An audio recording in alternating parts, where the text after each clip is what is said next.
A paz do Senhor, meus queridos e amados irmãos. Nós estamos aqui e vamos aqui meditar brevemente em uma palavra lá no Salmo 70 que diz assim: Praza-te, ó Deus, em livrar-me. Dá-te pressa, ó Senhor, em socorrer-me. Deus está dizendo assim para você, que Ele é o Deus que dá a sentença da tua história.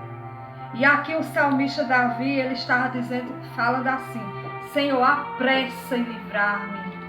Apressa-me em livrar das mãos dos meus inimigos. E quantas vezes você está nessa situação?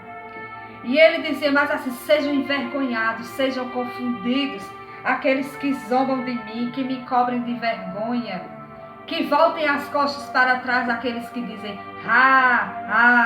mas Deus, ele está lhe dizendo que Ele é o Deus de providência.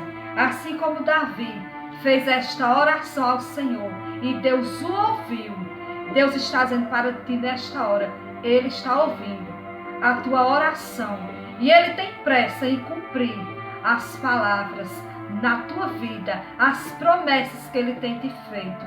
Não é o fim, não acabou. Então adore ao Senhor nesta hora. Adore ao Senhor com este louvor para a honra e glória de Deus.